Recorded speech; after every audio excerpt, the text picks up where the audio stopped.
Hello and welcome to another episode of 40 Plus and Fit with two average Joes, Joe St. John and Robert Baker. We're childhood friends and been dealing with stuff for quite some times. We have another podcast where we do a true crime, but one thing that we want to deal with today is just the importance of physical fitness, weight loss, taking care of yourself. And now we're going to talk about something that's true to dear and true to all of us, and that is losing weight and keeping it off.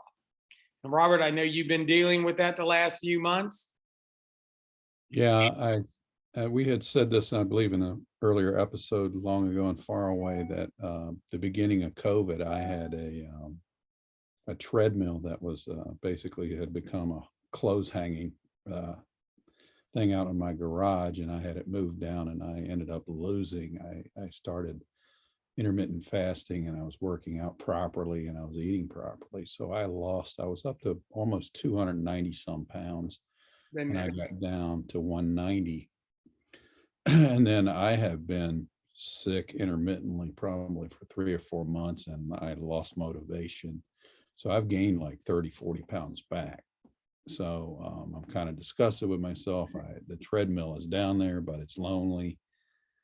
And I did see you get some. I did see you get some motivation. It's on our site with Black Sabbath. I did with Black Sabbath, and I did have Winona's Big Beaver back when I was doing it. That was the Back in the day. Back in the day. But when I got back on the treadmill, and you can tell me because you're a certified trainer or whatever, you know, I have clarity of thought whenever I work out. Yes, you do. There's endorphins. There's no doubt about that. Right. And so what I wanted to say was, I mean, it's easy to get, I had plateaued at a point. I got down to 192 and I just plateaued. And if you plateau for quite a while, you go, I wonder why I'm doing this, right? I'm working my ass off and I'm not losing any more weight. And originally it just fell off of me, you know, when you first start losing weight, because you got a lot to lose. And Right, Joe, I hate to say it, but that's the best part about being overweight is you got a lot to lose, because I was there. right. I almost weighed 300 pounds. And yeah, it just falls off at first because you got so much extra weight. Right. But as we age, and Joe is experiencing this now, you know, we have little maladies that occur, and some major maladies. Yeah. I had open heart surgery a year and a half ago. So yeah. Right. And Joe is better at getting on working out than I am, because he's a fiend. He'll do 2-3 hours a day for 6 days a week. So I'm addicted. Yeah. But so I just wanted to get on and say, you can't lose yourself in when you have these, you're going to stumble every now and then, and you're going to, because I'm eating, banana bread and muffins and donuts and whatever. Yeah, so health food. Health food, and you got to get back on it. And the diet, it's not rocket science. And I was on a bunch of different diets. I was on Atkins. I believe I was on the South Beach diet, and I lost a lot of weight. But as soon as you go off of those carbohydrate diets, you put it right back on and then some. At least that's been my experience. No, you have to. I used that when I lost all my weight, and that's always been. I'm gonna be honest with you. My diet has always been my problem. Mm-hmm. Okay, that's why I work out so much, because my diet sucks sometimes. Okay?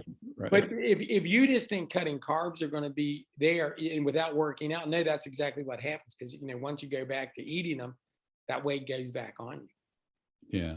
And the side effects of losing the weight. Well, and I wanted to say one other, this is a public service announcement, what Joe usually does when we're doing these things, is when you lose weight, do not get rid of your old clothes. No, because you may be back there. You may be back there. I'm not there. I mean, I'm far away from it, because I was up to about a 48 pant size, and I had gotten down to 33.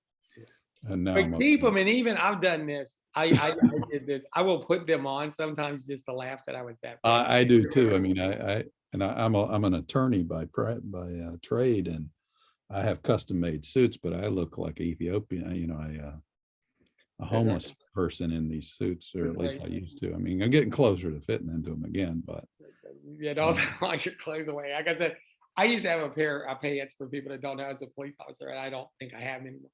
But for a long time, I kept them because I actually could almost like put another person Yeah, that's exactly where I was, and I got to in. get back to it. And I had Mhm. mentioned to Joe that I wanted to get down to 175, and my doctors told me no. Everybody I've talked to said no, don't do it. There is an end weight. Okay. Yeah, Actually, I feel good. I was almost 300. I feel good when I'm right around 205, 208. yeah, yeah. Because I'm And a how tall are you? Oh, that's the best part. I'm 5'8", and I just lied to everybody. I'm 5'8" on my 50. But I'll tell you what, I'm five. If I do everything right, I am 5'7" and a quarter. Right. And I weigh in at 205 or 206. I'm wearing 32 pounds. Yeah, but you got wide shoulders and you got broad chested, so you got, that's what you're saying to me is that you Yeah, shouldn't. it's just your body. It's your Yeah, body. 175 is not probably a healthy weight for me. So I And think my and target's when gonna I be when after my open heart surgery, there's some videos where I'm down to 193, and I think I look too skinny. right, right. But yeah, if I can keep my pant size at 32, 33, whatever, there, I'm pretty good. Yeah, right. Once I get up to 34, I know I'm pushing it. But And I'm more of an aerobic diet guy. I mean, I like to get on a treadmill and I do lift weights, but I lift free weights and I only do like calisthenics and Right. dumbbells. But Joe lifts heavy weights. He's a That's, weightlifting guy. that's right. That's all I care about. Right. And what was you did something when you turned 60? How much did you lift that day? It was a deadlift on the Hex, 405 pounds. Yeah. So go back and look at the episode where he's lifting that at 60 years old. That's pretty impressive. Yeah, there we go. Because that's what I like doing. That's what I like doing. And Right. there's two things that comes out of this, and I think we need to talk about it. And I think we need to, number one, there is no magical workout. The workout is the workout that works for you. Yeah. We both lost all that weight doing the workout we liked. Right. I mean, that's the other one. And I think you need to talk about this because you did a really good job one time when we were off camera. Do not beat yourself up during these weight loss come and goes. Yeah. Don't beat yourself up.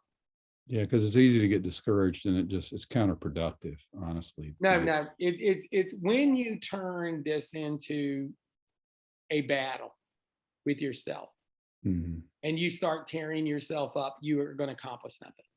Yeah. The way it comes, it goes. I have had to fight it. Robert's had to fight it. Anybody that's ever been in the real world has had to fight it. Well, it's tougher because our metabolism is slowing down as we age, and the maladies or the aches and pains.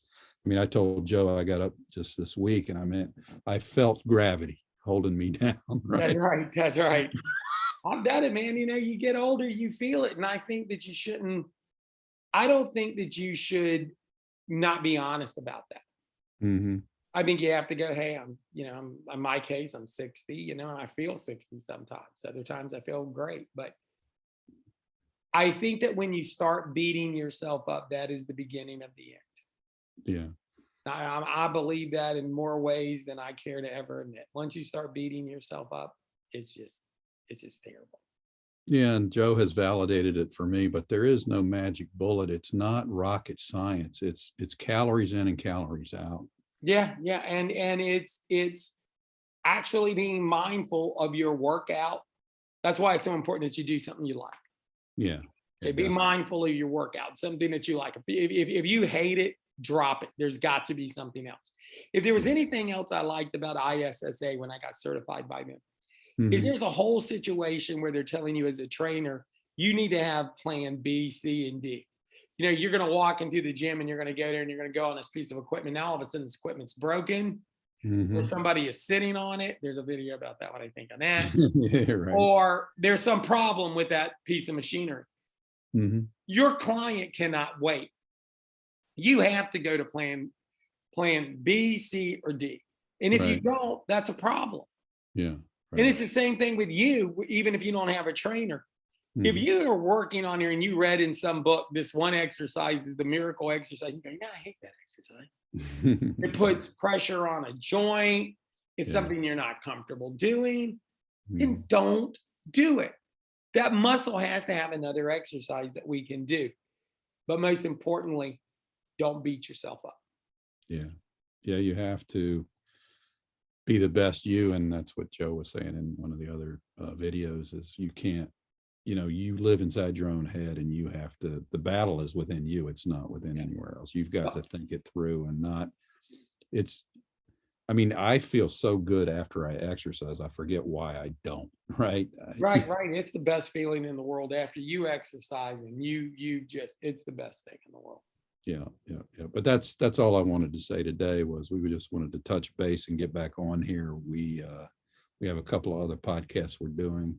Yep. And this was important to us. This is what got me reconnected with Joe back from, we've known each other since we're 8 years old. And so.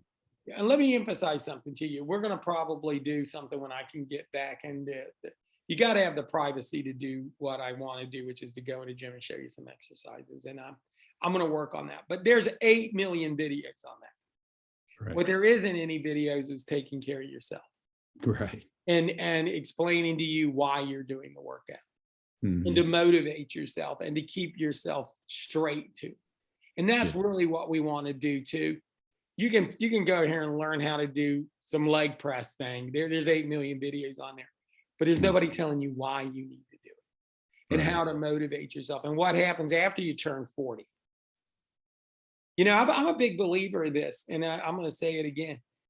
Be the best you can be. You don't owe anybody else any explanation out of that. Right. People go, hey, why are you doing? Be the best I can be. Why are you doing this? Be the best I can be. Why do you care about that? Because I'm being the best I can be. I'm not worried about other people. I'm worried about me and worried about being the best I can be. And I want you to keep that in there. Anything else you need to say there, my friend? Only we had said it in another video, but being unfit or being overweight is usually a symptom of something else. And usually it's between your ears. That's what you've got to get right. And it's difficult because all of us have pressures. We have family pressures. We have job pressures.